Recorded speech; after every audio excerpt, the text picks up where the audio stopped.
So ayan mga pre, isang mapagpalang araw at umaga na naman sa inyong lahat. At syempre, welcome back sa channel ko. So mga pre, for this video is a blessed day for us kasi meron tayong shipment mamaya.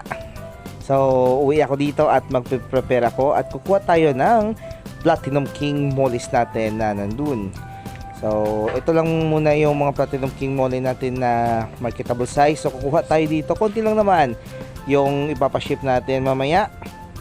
At mamaya doon ay kukuha din tayo ng mga Dumbo ear mosaic natin. So dito siguro mga 12 pieces lang yung kukunin natin na Platinum King molly. So doon ay yung mga Dumbo ear mosaic natin. So kukuha tayo ng dalawang trayo at syempre magdadagdag tayo. So mga pre, simulan natin ang video. Let's go!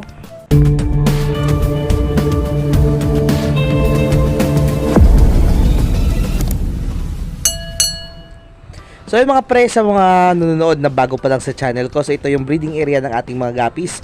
At ito yung mga Dumbo ear mosaic na kukunin natin. So kuha lang tayo ng konti lang na ilalagay natin sa pet shop. At syempre yung mamimili ako dito ng tatlong trayo na i-ship natin mamaya sa ating customer.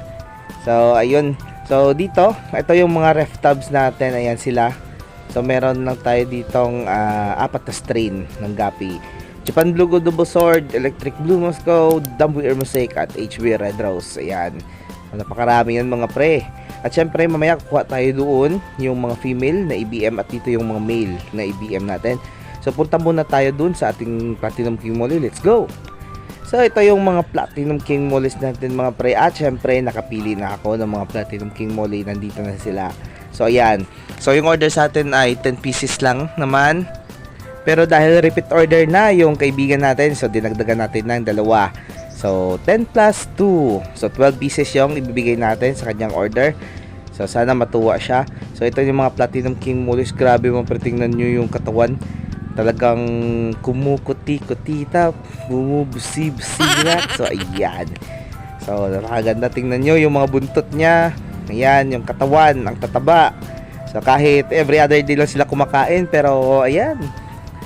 So masaya ako sa resulta ng aking breeding. So konti man yung naipoproduce ko, pero at least tingnan nyo naman, solid na solid. So masaya na ako nyan. So mga pre, punta tayo sa ating mga guppies. So welcome ulit dito sa aking breeding area ng mga guppies. At syempre, ito yung uunahin natin, yung Dumbo ear mosaic natin. Yan. So tingnan nyo naman mga pre, yung kulay, yung katawan. So hindi nga lang to yung Dumbo talaga na yung ear ay parang katulad na ng P-Dirt. So ito yung classic na Dumbo ear mosaic. So matagal na yung strain na to sa akin mga pre. Hindi ko to mabitaw-bitawan. So ayan, kukuha ako dito ng siguro mga 10 pieces lang. Yung dalawa i-ship natin, yung 8 idadagdag ko sa mga Dumbo ear na nandun sa ating tanks sa fish store.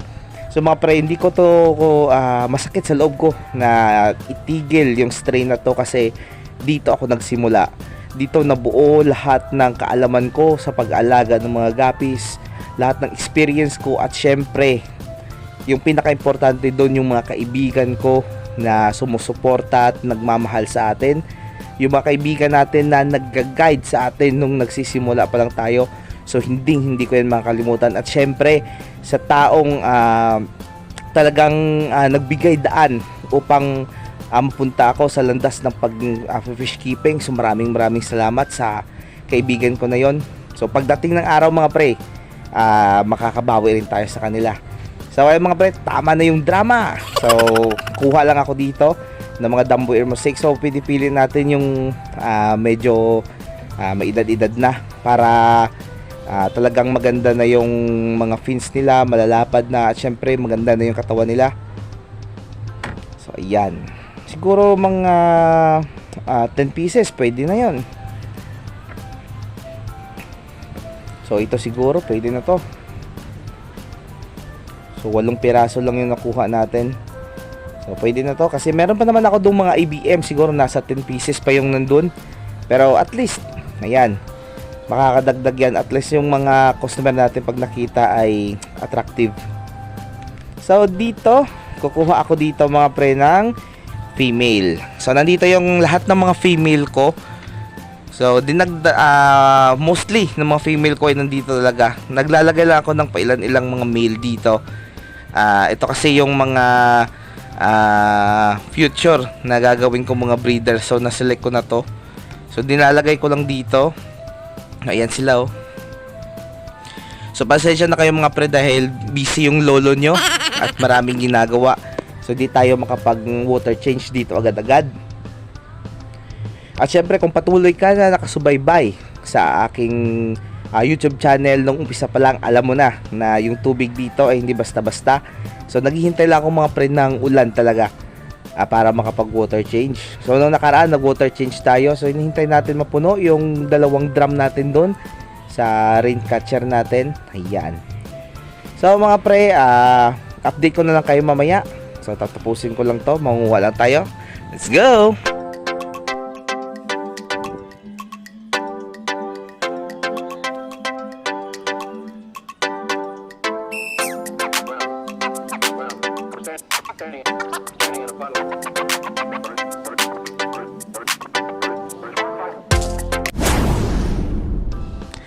So ayan mga pre, ito na yung nakuha natin, yung mga female at male na Dambu Air Mosaic. Ayan. So di ko na nabilang kanina yung female, pero okay na yan. So yung mga male na to, dadagdag ko na lang dun sa nakuha kaninang 8 na male.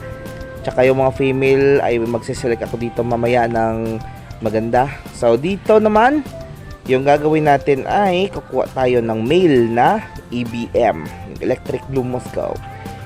So kung naalala nyo mga pre yung nakaraang vlog natin, so ito yon yung predator na nag-aabang sa mga guppies natin. So dami talaga na nakain niya. So siguro nasa 15 pieces na yung na-devour ng gagamba na yon. So grabe, pero at least ay tapos na. So ito na yung EBM na nakuha ko. So 5 piraso lang to.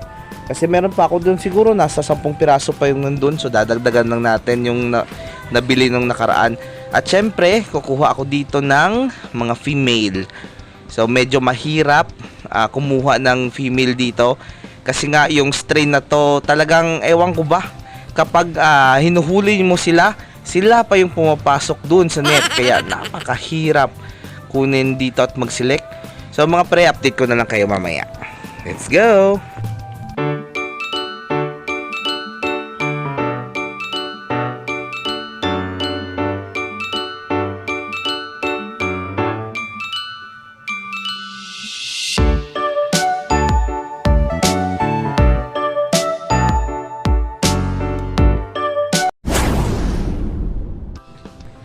So ayan mga pre, ito na yung nakuha natin. Ayan, yung mga Platinum King mollies natin na isi-ship mamaya.